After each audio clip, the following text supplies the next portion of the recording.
اور کہنے لگی خدا تمہیں سلامت رکھے، تم ہو نا میرے پاس، پھر بھلا مجھے کس بات کی فکر، لیکن میں ہر وقت پریشان رہتا کہ کب میری نوکری لگے اور کب میں ماں کے لیے نئے نئے کپڑے بناؤں۔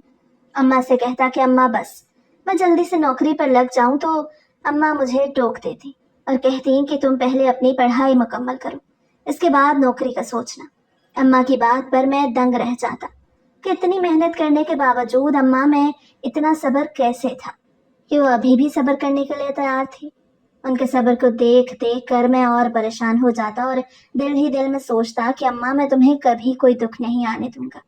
میں پڑھ لکھ گیا اور اچھی جگہ نوکری کرنے لگا۔ اماں بہت خوش تھی، مجھے کہتی اب میں تمہاری شادی کروں گی۔ میں حیران رہ جاتا اور ان سے کہتا کہ اماں میں شادی نہیں کرنا چاہتا، میں تمہارے ساتھ رہوں گا اور تمہاری خدمت کروں گا، تمہیں نئی نئی چیزیں لا کے دیا کروں گا۔ اماں میری بات پہ ہنستی اور کہتی تمہاری بیوی بھی تو آئے گی اور پھر وہ بھی میری خدمت کرے گی، تو تم دونوں مل کر میری خدمت کیا کرنا۔ اماں کی بات پر میں مسکرانے لگا۔ میں نے اماں سے کہا کہ اماں میری کمائی پر صرف تمہارا حق ہے، اس کے علاوہ اور کسی کا نہیں۔ ماں کہنے لگی ایسے نہیں کہتے، جو ذمہ داری لے کر آئے ہیں اس کو بھی پورا کرتے ہیں۔ اب جو تم کسی کی بیٹی کو اپنے گھر لے کے آؤ گے تو کیا اس کو بھوکا ننگا رکھو گے؟ ایسا نہیں ہوتا، اور میں نے تمہاری تربیت کم از کم ایسی نہیں کی۔ مگر میں ضد میں آ گیا اور ماں سے کہنے لگا ماں تم نے مجھے اتنی مشکلات کے بعد پڑھایا لکھایا، میری کمائی پہ سب سے پہلا حق تمہارا ہی ہے۔ ماں مجھے غور سے دیکھنے لگی اور کہنے لگی بے شک پہلا حق میرا ہے، لیکن وہ جس کو تم لے کے آئے ہو وہ بھی تمہارے بھروسے ہی آئی ہے، اس کے حقوق ہوں گے وہ بھی تمہیں ہی ادا کرنے ہیں۔ میں نے بات کو نظر انداز کر دیا اور خاموش ہو گیا۔ اماں سے بحث کرنے کا کوئی فائدہ نہیں تھا۔ میں ہر روز کام پہ جانے لگا تھا۔ کام کرتے کرتے مجھے 3 سال ہو چکے تھے۔ میں اماں کو ہر سال عید پر نیا سوٹ بنوا کے دیتا تھا۔ اماں مجھے کہتی کہ اب تم شادی کر لو۔ مجھے اپنے ہی دفتر میں ایک لڑکی سے محبت ہو گئی، مگر میں نے ماں کو اب تک کچھ نہیں بتایا تھا۔ ایک روز میں دفتر گیا تو کام کے بوجھ کی وجہ سے کچھ غصے میں تھا۔ تبھی عالیہ میرے پاس آئی اور کہنے لگی کہ تم کب میرے گھر رشتہ لے کے آؤ گے؟ اگر تم رشتہ نہیں لاؤ گے تو میں کہیں اور شادی کر لوں گی۔ مجھے اس لڑکی سے اتنی محبت تھی کہ میں ایک دم غصے میں آ گیا اور اس پہ چیخنے لگا۔ سب دفتر والے ہم دونوں کی طرف دیکھنے لگے، چونکہ میری ایسی کوئی عادت نہیں تھی جس سے میرا کوئی اسکینڈل بنتا۔ مگر آج جب سب لوگوں نے مجھے دیکھا تو حیران رہ گئے، کیونکہ کسی کو بھی اس بات پہ بھروسہ نہیں ہو رہا تھا کہ میں نے عالیہ کا ہاتھ پکڑا اور دفتر کے اس حصے میں لے گیا جہاں پر کوئی بھی موجود نہیں تھا۔ بہت شوق ہے نا تمہیں کسی اور سے شادی کرنے کا؟ اب میں تمہیں بتاتا ہوں کہ کس طرح کسی اور سے تم شادی کرو گی۔ میں تمہیں اس قابل ہی نہیں چھوڑوں گا کہ کسی اور کی طرف تم نظریں اٹھا کے بھی دیکھ سکو۔ دفتر میں ایک کمرہ ہمیشہ خالی رہتا تھا۔ میں عالیہ کو اس کمرے میں لے گیا اور اس کے ساتھ زبردستی کرنے لگا۔ مجھ سے عالیہ کی زندگی خراب ہو گئی۔ مجھے سمجھ نہیں آ رہی تھی کہ یہ مجھ سے کیا ہو گیا۔ وہ بالکل معصوم تھی، اس میں کسی قسم کا کوئی عیب نہیں تھا۔ جب میں نے یہ گناہ کر لیا تو میں ایک دم ہوش میں آیا۔ عالیہ ایک کونے میں بیٹھی پھوٹ پھوٹ کر رو رہی تھی۔ مجھے کچھ سمجھ نہیں آ رہی تھی کہ میں کیا کروں، کہ مجھ سے کیا ہو گیا تھا۔ میں سر پکڑ کے بیٹھ گیا۔ عالیہ دفتر سے چلی گئی اور میں سوچنے لگا کہ اب میرا کیا ہوگا۔ میں گھر گیا تو میری حالت دیکھ کر اماں پریشان ہو گئی اور کہنے لگی کیا ہوا ہے شاہزیب، تم اتنا گھبرائے کیوں ہو؟ جبکہ میں خود کو پرسکون کرنے کے لیے آیا تھا تاکہ ماں کو کسی قسم کا شک نہ ہو۔ اماں نے مجھے دیکھتے ہی ٹوک دیا، جبکہ میں پریشان کن حالات میں ماں کے قریب گیا اور اس سے کہا کہ ماں مجھ سے بہت بڑا گناہ ہو گیا ہے۔ ماں کہنے لگی کیا گناہ ہوا ہے، کیا کہنا چاہ رہے ہو؟ تبھی میں نے ماں سے کہا کہ ماں میرے دفتر میں ایک لڑکی تھی، میں اس سے محبت کرتا تھا، مگر نہ جانے مجھے کیا ہوا، میں نے اس کی عزت خراب کر دی اور وہ دفتر چھوڑ کے جا چکی ہے۔ ماں نے میری بات سنی اور اپنا سر پیٹنے لگی۔ یہ تم نے کیا کر دیا؟ کیا میں نے تمہاری تربیت ایسی کی تھی کہ تمہیں ایک مرتبہ بھی اس بات کا خیال نہ آیا کہ وہ کسی کی بیٹی ہے، کسی کے گھر کی عزت ہے؟ بولی تم نے ایسا کیوں کیا؟ تمہیں ایک بار بھی خیال نہ آیا کہ تمہیں اس پہ ترس بھی نہیں آیا؟ اماں مجھے صلواتیں سنا رہی تھی۔ میں نے ماں سے کہا ماں مجھ سے بہت بڑی غلطی ہو گئی ہے۔ ماں کہنے لگی غلطی نہیں، گناہ ہوا ہے تم سے جس کا تمہیں ازالہ کرنا ہوگا۔ ماں نے مجھے گھر سے نکال دیا اور کہنے لگی کہ جب تک وہ لڑکی تمہیں معاف نہیں کرے گی گھر میں داخل ہونے کی ضرورت نہیں ہے۔ میں نے ماں سے کہا کہ ماں میں کہاں جاؤں گا، مگر ماں نے میری کوئی بات نہ سنی اور میرے منہ پہ ہی دروازہ بند کر دیا۔ ماں نے ایسا کیا تو مجھے مجبوراً عالیہ کے گھر جانا پڑا۔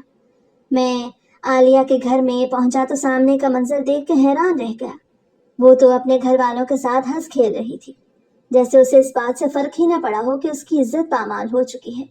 جب اس نے مجھے دروازے پہ دیکھا تو اس کے چہرے پر عجیب سی کشش تھی، جو اس کے چہرے سے خوف محسوس ہونے لگا تھا۔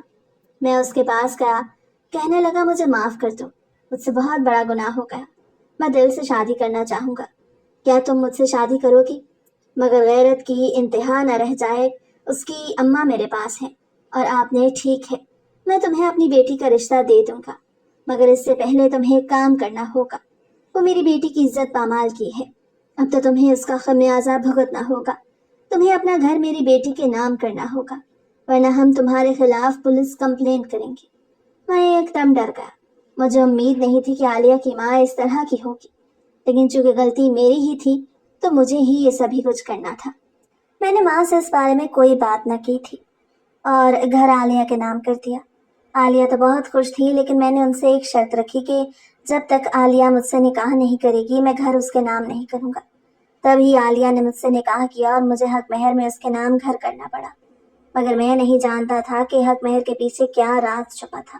میں عالیہ کو لے کے گھر پہنچا تو اماں مجھے دیکھ کے حیران ہو گئی اور کہنے لگی، یہ بچے میں نے نر جھکا لیا۔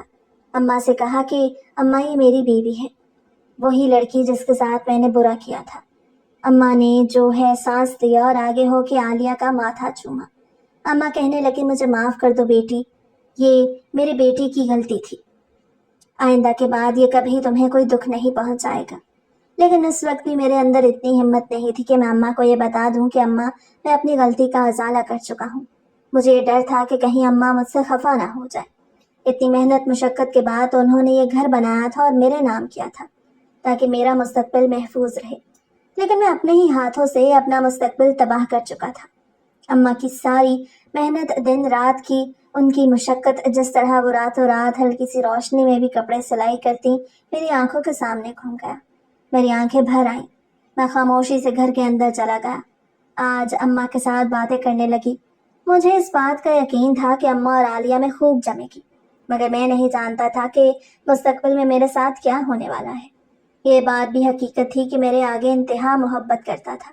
عالیہ کمرے میں آئی تو میں نے عالیہ سے کہا کہ عالیہ میں مانتا ہوں کہ مجھ سے بہت بڑا گناہ ہوا ہے، مگر تمہارے مطابق میں اس کا ازالہ کر چکا ہوں۔ اب میں چاہتا ہوں کہ تم میری ماں کی خدمت کرنا، ان کے ساتھ دوستانہ ماحول رکھنا، ان کو کبھی یہ بات محسوس نہ ہونے دینا کہ تم غیر ہو۔ عالیہ مجھ سے کہنے لگی کہ کیا یہ سب کچھ میری ذمہ داری ہے؟ کیا تم اس لیے مجھ سے شادی کر کے لائے تھے؟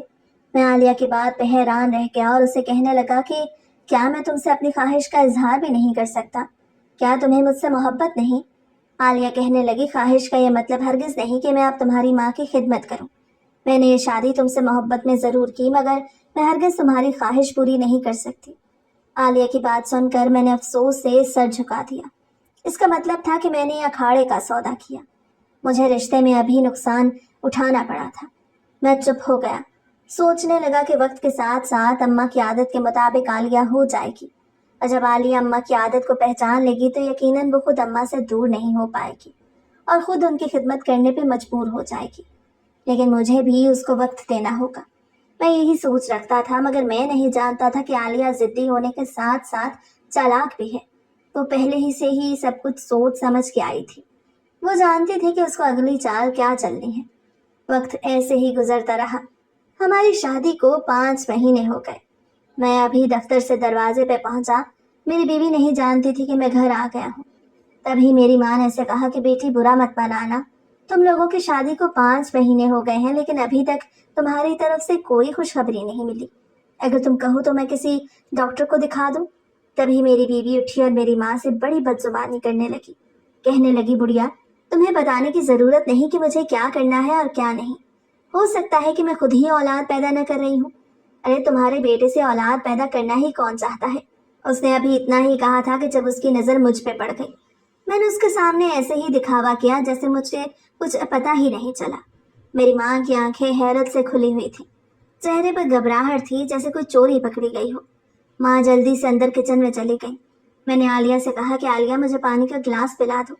تبھی وہ نخرے دکھاتی ہوئی اٹھی اور مجھے پانی پلایا۔ پانی پی کر میں ماں کے پاس جانے لگا تو مجھے کہنے لگی کہ اب تم کہاں جا رہے ہو، مجھے ضروری بات کرنی ہے۔ میں نے ہنکارا بھرا اور کہا ہاں بولو، کیا کہنا چاہتی ہو؟ کہنے لگی مجھے تمہاری ماں اس گھر میں قبول نہیں، اس کو کہیں اولڈ ہاؤس میں چھوڑا۔ عالیہ کی بات سن کے میں دنگ رہ گیا، یہ تو میں نے سوچا ہی نہیں تھا کہ ایسا بھی ہوگا۔ میں نے عالیہ سے کہا کہ عالیہ تم یہ کیسی باتیں کر رہی ہو، وہ میری ماں ہے، میں ان کے ساتھ ایسے نہیں کر سکتا۔ میری بات سن کے وہ کہنے لگی ٹھیک ہے، اگر تم اپنی ماں کو نہیں چھوڑ سکتے تو مجھے طلاق دے دو۔ طلاق دینے کا مطلب تھا کہ یہ گھر بھی ہاتھ سے جاتا جہاں پر میں رہ رہا تھا۔ میں نے عالیہ سے کہا کہ کچھ رحم کرو، ایسے مت کرو، مت بھولو کہ تمہیں بھی ایک روز اس عمر کو پہنچنا ہے۔ اس روز تم کیا کرو گی جب تمہاری اولاد تمہیں ایسے ہی پھٹکار دے گی؟ نہ جانے اس کے دل میں کیا آیا، تبھی وہ ایک دم خاموش ہو گئی۔ کہنے لگی کہ اپنی اماں سے کہو کہ میرے معاملات میں دخل اندازی مت کیا کریں۔ میں نے گہرا سانس لیا اور عالیہ سے کہا ٹھیک ہے، آج کے بعد وہ تمہیں کچھ نہیں کہیں گی، نہ تمہیں ان کی خدمت کرنے کی ضرورت ہے۔ میں سمجھ گیا تھا کہ عالیہ اماں کی خدمت نہیں کر سکتی۔ میں نے اماں سے جا کے کہا کہ اماں آپ کوئی بھی بات ہو آپ مجھ سے کہیں، عالیہ سے کہنے کی ضرورت نہیں۔ ماں میری بات سمجھی اور کہنے لگی بیٹا میں آج کے بعد تمہاری بیوی سے کچھ نہیں کہوں گی۔ میں نے ماں سے معافی مانگی اور اپنے کمرے میں چلا گیا۔ اس رات مجھے ساری رات نیند نہ آئی، اسی دکھ میں کہ اس دن کے لیے ماں کہتی تھی کہ شادی کر لو۔ میں نے ایک نظر اپنے ساتھ سوئی اپنی بیوی پہ ڈالی اور پھر خاموشی سے سو گیا۔ کچھ دنوں کی بات تھی، میں بہت خوش تھا۔ ہر عید کی طرح میں اس عید پر بھی اماں کو نیا سوٹ بنا کے دینا چاہتا تھا۔ میری بیوی میرے پاس آئی تو میں نے خوشی خوشی اس کے ہاتھ میں کچھ پیسے تھمائے، مگر وہ میرے ہاتھوں کی طرف دیکھنے لگی۔ میں نے اس کی نظروں کے تعاقب میں دیکھا تو میرے ہاتھ میں پکڑے پیسوں پر اس کی نظر تھی۔ یہ پیسے یقیناً تم نے اپنی ماں کے لیے رکھے ہوں گے۔ میں نے خوش ہو کے کہا کہ ہاں، میں ہر سال ان کو عید پر نیا جوڑا بنا کے دیتا ہوں۔ میری ماں نے ابا کے بعد سے کوئی نیا جوڑا نہیں پہنا جب تک میں نوکری پر نہیں لگ گیا۔ تبھی میری بیوی میرے پاس بیٹھی اور کہنے لگی یہ پیسے بھی مجھے دو، اماں کون سا جوان ہے جو ان کو نیا سوٹ بنا کے دینا ہے؟ میں حیران رہ گیا اور حیرت سے اپنی بیوی کی طرف دیکھا۔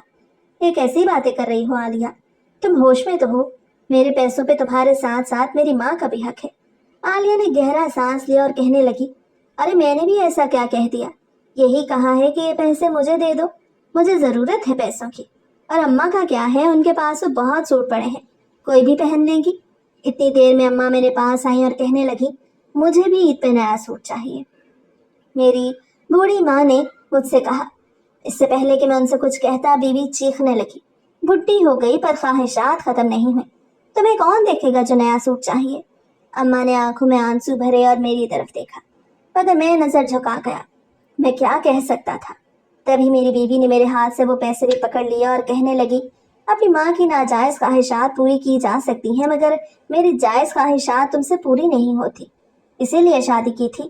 اماں کہنے لگی کہ بیٹا رہنے دو، تم اپنی بیوی کی خواہشات پوری کرو، وہ تمہاری ذمہ داری ہے، میرا کیا ہے، میں تو واقعی اب بوڑھی ہو گئی ہوں، مجھے اب کون دیکھے گا بھلا۔ اتنا کہہ کے اماں اپنے کمرے میں چلی گئی۔ میں خاموشی سے سنتا رہا جبکہ ماں روتے ہوئے کمرے میں چلی گئی۔ عید کا دن آیا تو میں ماں کے گلے لگ کر رونے لگا۔ ہر سال اماں ابا کو یاد کر کے رویا کرتی تھی، مگر اب کی مرتبہ اماں بالکل خاموش تھی، جیسے طوفان کے آنے سے پہلے خاموشی ہوتی ہے۔ میں نے ماں سے کہا کہ اماں آج تمہاری آنکھوں میں ابا کو یاد کر کے آنسو کیوں نہیں آئے؟ تبھی وہ مسکرانے لگی اور کہنے لگی پتہ نہیں، بس ایسے ہی دل خوش ہے جیسے تمہارے ابا بالکل میرے پاس ہوں۔ اماں کی بات مجھے سمجھ میں نہ آئی۔ میں نے اماں سے کہا کہ کیا مطلب اس بات کا؟ تو ماں کہنے لگی کہ کچھ نہیں، تمہیں عید کی بہت بہت مبارک ہو، اپنی بیوی کو بھی میری طرف سے بہت مبارکباد دینا۔ میں نے گہرا سانس لیا اور ماں کی طرف دیکھنے لگا۔ ماں کہنے لگی تم میرے بیٹے ہو، اپنی بیوی کو آج کے دن کسی قسم کی کوئی تکلیف مت پہنچانا۔ میں نے ماں سے کہا کہ اماں سویاں نہیں بنائی کیا؟ اماں کہنے لگی تمہاری بیوی نے مجھے کچن میں جانے سے روک دیا تھا، وہ کہہ رہی تھی کہ آج وہ خود سب کرے گی، تمہارے لیے کھانا بھی وہی بنائے گی۔ میں تو بہت خوش ہوا کہ کم از کم اسے اپنی ذمہ داری کا احساس تو ہوا، ورنہ میں بہت فکر مند تھا۔ ٹھیک ہے، میری بات تمہارا کون خیال رکھے گا؟ آج کے دن تو کم از کم ایسا مت کہو، نہ جانے کیوں عجیب و غریب سی باتیں جن کا نہ سر نہ پیر، اور وہ ایسی باتیں کرتی جا رہی تھی۔ آج سے پہلے تو کبھی انہوں نے ایسی باتیں نہیں کہی تھی۔ مجھے بہت پریشانی ہو رہی تھی۔ عید کے دن گھر مہمان آئے،